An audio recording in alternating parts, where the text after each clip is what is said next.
Maghdubi alaihim waladdallin. Amin. Pertemuan ke-11 pengajian kitab Safinatun Najah. Qala al-musannif rahimahullahu ta'ala wa nafa'ana bihi wa bi ulumihi fid dharaini amin ya rabbal alamin. Faslun ay hadzal faslun. Utawi iku fasal alamatul bulughi utawi tetengere balik iku salasun ana telu. Fasal ini menerangkan tentang tanda-tanda balik. Tanda-tanda balik ada 3 untuk perempuan dan 2 untuk laki-laki. Ahadua utawi salah sejenis salas iku tamamu khamsa asyarata sanatan, sempurnane umur 15 tahun Qamariyah, bukan Samsiah, dan tahdidiyatan secara pasti untuk laki-laki dan perempuan. Artinya tidak boleh kurang, jangankan kurang 2 hari atau 1 hari, kurang 1 jam atau setengah jam umpamanya, tidak bisa dikatakan 15 tahun. Awal penghitungannya dari mulai infisali jamil badan, dari terpisahnya semua badan. Umpama seorang perempuan melahirkan jam 7, setengah 8 baru lahir secara keseluruhan. Ya setengah 8 itulah mulai penghitungan tahun. Wasaniha, itu tadi balik umur namanya. Wasaniha utai kabeng pindhone salas iku al ikhtilamu ngipi metu mani, meskipun tidak keluar sperma dari seorang laki-laki, sekiranya dia merasa keluar tetapi ditahan, sama juga keluar dari jalan yang biasa atau jalan luar biasa bersamaan dengan tertutupnya jalan asli, ikhlilnya tertutup lewat samping kanan kiri umpamanya. Sama juga dalam keadaan tidur atau terjaga dengan jima atau lainnya jima, misalkan melamun film porno umpamanya, atau melakukan free sex, oral sex, atau melakukan onani, keluar sperma, maka dia dihukumi balik, litis isinin, karena berumur 9 tahun. Tadi saya katakan meskipun tidak keluar, meskipun tidak keluar, ini masuk balik. Tetapi dalam kaitannya dengan sholat, kaitannya dengan mandi besar, dia tidak mandi besar, karena salah satu dari wajibnya mandi besar ada keluar sperma, dan itu harus dohirnya khasafa kalau seorang laki-laki, tampak di permukaannya untuk laki-laki. Kalau perempuan tampak di permukaannya farji untuk yang masih perawan. Kalau untuk yang janda sampai tempat yang wajib dibasuh ketika istinja. Itu. Jadi kalau kaitannya dengan balik, meskipun tidak keluar karena ditahan, merasa keluar tapi ditahan, ada di batangnya zakar umpamanya, itu dihukumi balik. Tapi kaitannya dengan mandi besar, dia tidak wajib mandi besar. Ibarat bisa dilihat di kitab Bajuri, ya, kalau nggak salah halaman berapa itu, 73 kalau nggak salah, 75 atau 73 itu ya, pasal menerangkan tentang wajibnya mandi.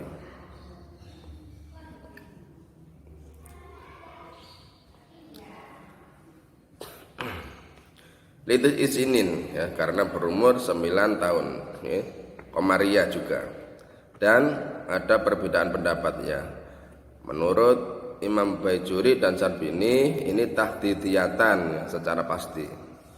Tapi pendapat yang dibuat pegangan oleh Imam Ibnu Hajar dan Syekhul Islam, sesungguhnya tahun ini takribiyatan, artinya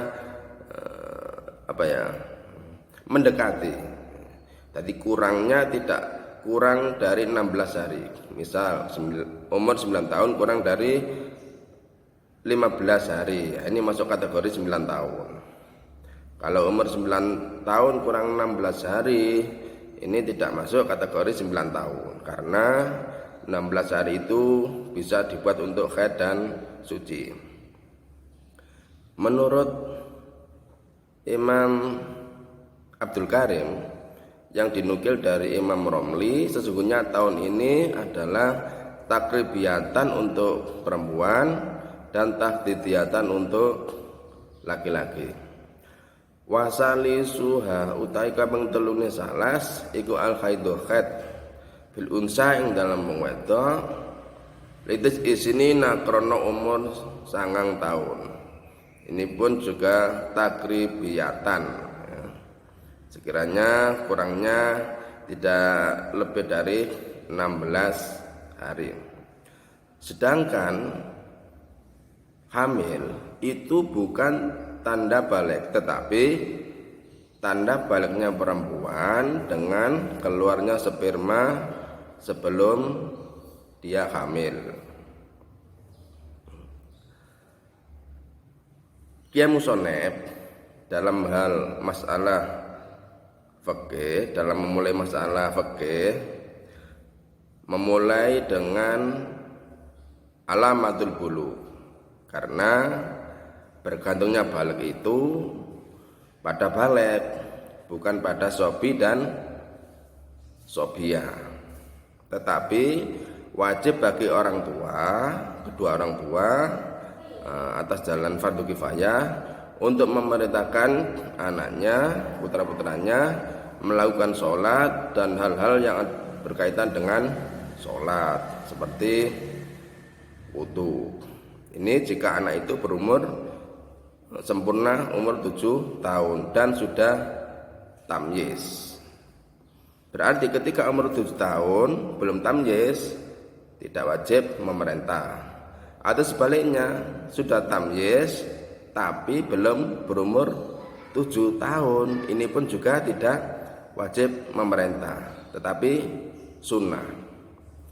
Batasan anak dikatakan tamyiz apabila anak itu bisa makan sendiri, bisa minum sendiri, bisa istinja sendiri, itu tamyiz. Jika ada anak, misal diberi makanan, diberi nasi dimakan, jajan dimakan, diberi gelali dimakan, diberi telek lantung dimakan, ini belum tamyiz. Orang Jawa mengatakan iki anak durung beleh iki. Barangkali dimplok timam.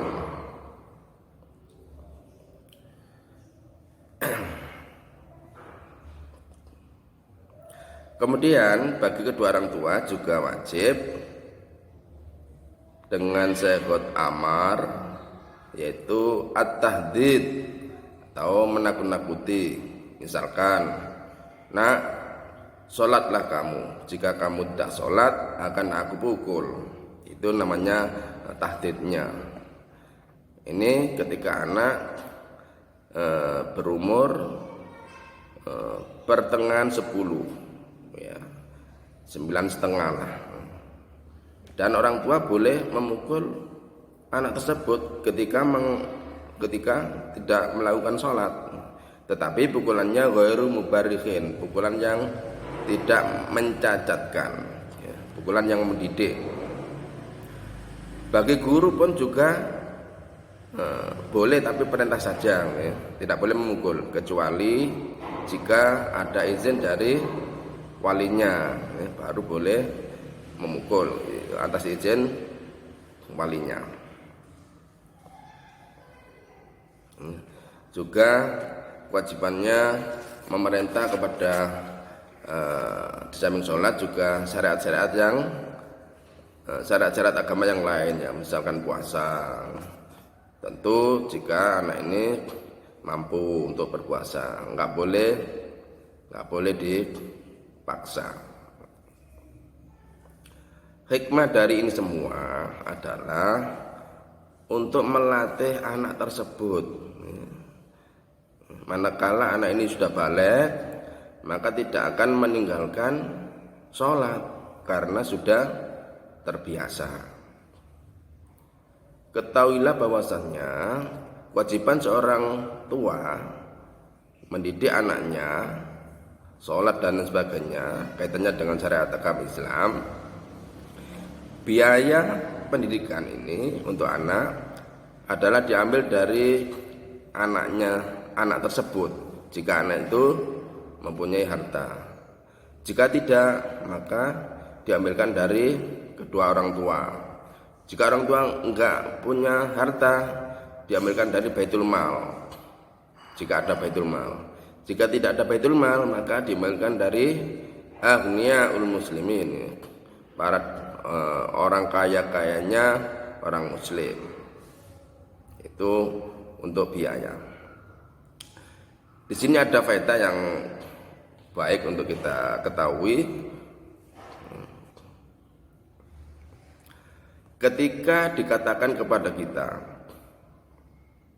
kenapa anak kecil harus menanggung sesuatu benda yang dirusakkan? Padahal ulama mengatakan birafil qalam anhu. Rasulullah bersabda, rufi'al qalam an salasatin anin naimi hatta yastaiqadha wa anis sabi hatta yahtalima wa anil majnun hatta yaqila. Jika ada pertanyaan seperti ini, jawabannya adalah yang dimaksud kolam di situ adalah kolamul mutlafat. Hadis Nabi Rabiul Qalam itu yang dimaksud adalah kolamut taklif, kolam pembebanan hukum, bukan kolamun doman, bukan kolamun donam. Jadi kolam itu ada 3, kolamus sawab, kolamul iqab, dan kolamul mutlafat. Misal anak kecil melakukan ketaatan, kolamul iqab, kolamus sawab ditulis pada anak tersebut. Jika anak itu melakukan kemaksiatan, kolamul iqab diangkat, enggak ditulis. Jika anak ini melakukan perusakan, misal Anda punya mobil dirusak, ditoto, dipukuli anak kecil pakai batu sehingga lecet, ya anak kecil harus menanggung atas kerusakan tersebut. Dari mana biayanya? Ya dari uangnya anak kecil. Jika tidak punya, ya dari kedua orang tua. Seperti itu. Jadi kolam itu ada 3. Disamakan juga dengan anak kecil, yaitu orang yang gila dan orang yang tidur. Tetapi orang gila dan orang tidur ini kolam sawab dan kolam iqab diangkat. Untuk kisos dan khat ini juga tidak wajib bagi semuanya. Kenapa? Karena li'adami iltizamihim lil ahkam, ya. Karena tidak adanya kesanggupan untuk menerima hukum. Nah, jadi harus kita bedakan, ya. Ada kolam sawah, ada kolam mutlafat, ada kolam iqab.